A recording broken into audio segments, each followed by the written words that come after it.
মুক্তিযোদ্ধাদের গলায় জুতার মালা দিয়েছে, কিচ্ছু করতে পারে নাই।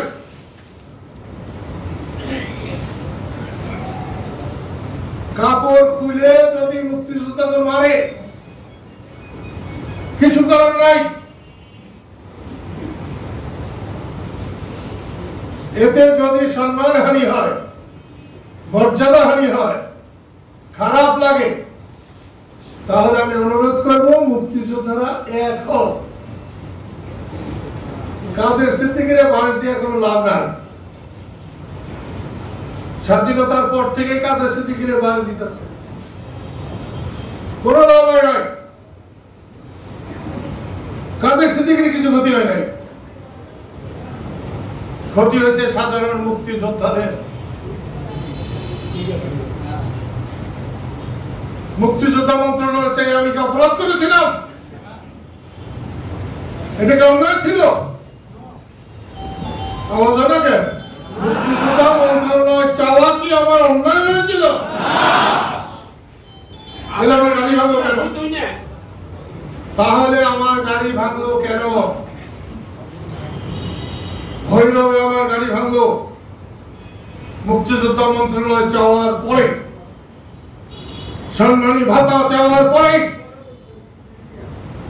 রাস্তা মানুষ ভাঙে নাই, রাজাকাররা ভাঙে নাই, ভেঙেছিল মুক্তিযোদ্ধারা। ভৈরব ফেরিতে কেন ভাঙলো? কে তার প্রতিবাদ করেছে? কেউ করেছে? কোথায়? জুতার মালা তো গলায় দিবই। 16 বছর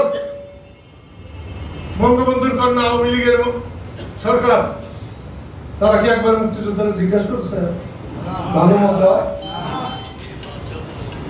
তারপর সরকার গেছে, মুক্তিযোদ্ধা করে কি? তাদের কষ্ট কেন? আওয়ামী লীগের সরকার গেছে, দেশের মানুষের কষ্ট কেন?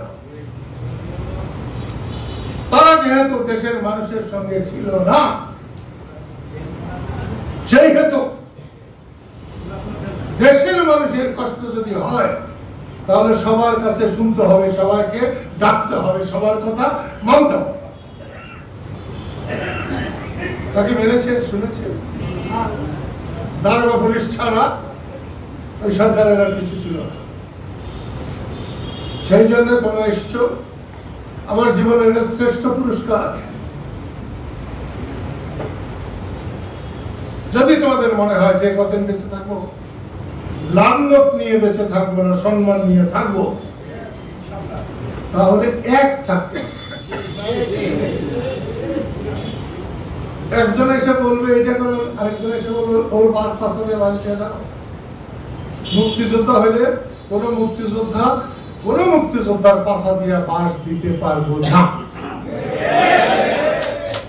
কোন মুক্তিযোদ্ধার বদনাম শুনবে না। যদি কোনো অন্যায় থাকে, নিজের আসবে, তাকে ধরবে, আলোচনা করে তাকে আমরা সোজা করব। কিন্তু কোন দালালের কথায় নাচা চলবে না। আপনারা জানাইছেন হয় বেরিয়ে যান, বন্ধ করার বন, সে যেই হন না কেন। আমি আর শুরুতে কথা বলাতে চাই না। ফজলুরা বলছিল যে মুক্তিযোদ্ধারা কথা বলতে চায়, তো মুক্তিযোদ্ধারা তো কথা বলবেই। দেখছেন এখনো বলছি, এখনো ফোন বাজতেছে। আর এইটা মুক্তিযুদ্ধের সময় যদি বলতাম, গাছের পাতা যদি ছিঁড়ত, বলার পরে আর পড়তো না, আমি খাই থাকতাম। সেই জন্য আমরা যুদ্ধে জয় হয়েছিলাম। আর আজকে এই কান দিয়ে শুনে এই কান দিয়ে বেরিয়ে যাবে, কিচ্ছু হবে না। মুক্তিযোদ্ধাদের কপালে খালি লাত্তি আর লাত্তি লাত্তি। এরপর আমি কোন বেদক মুক্তিযোদ্ধার সঙ্গে আমি চলাফেরা করবো না। যারা ভালো থাকবে, যারা কথা দিয়ে কথা রাখতে পারবে, যারা মানুষের সঙ্গে ভালো ব্যবহার করবে, মানুষকে আপন ভাববে, আমি তাদের গোলামি করব। আমি 1 নম্বর হলো আল্লাহর গোলাম, আর 2 নম্বর হলো মানুষের গোলাম। এর মাঝখানে আমার কাছে কিছু নেই। আমি আমার কথা শেষ করতে চাই এই বলে যে ফজলুর একসময় বলছিল যে মুক্তিযোদ্ধারা কথা বলতে চায়, আমিও কথা শুনতে চাই। কথার চাইতে বড় শক্তি পৃথিবীতে আর নাই। বাসা কথার যেমন কোনো মূল্য নাই, মূল্যবান কথার কতটা ভার সেটাও বিচার করে বের করা যাবে না।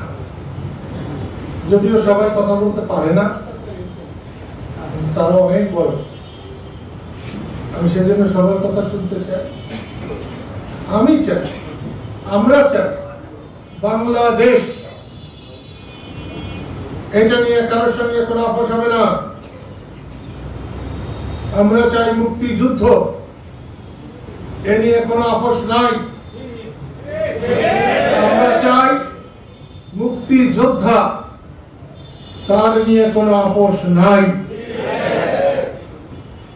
আমাদের কণ্ঠে জয় বাংলা, এটা নিয়ে আমরা কোনো আপোষ করতে যাব না। আমাদের নেতা বঙ্গবন্ধু শেখ মুজিবুর রহমান, আমরা তার সবাই কর্মী। এখানে যেমন বঙ্গবন্ধুকে নিয়ে কোনো আপোষ নাই, জিয়াউর রহমানকে নিয়েও কোনো আপোষ নাই। আমরা স্বাধীনতাকে দেখতে চাই, আমরা নতুন করে স্বাধীনতা বানাতে চাই না। যারা আওয়ামী লীগ সরকারের পতন ঘটিয়েছে বৈষম্য বিরোধী আন্দোলনের মধ্য দিয়ে, আমি তাদেরকে সাধুবাদ জানাই, ধন্যবাদ জানাই,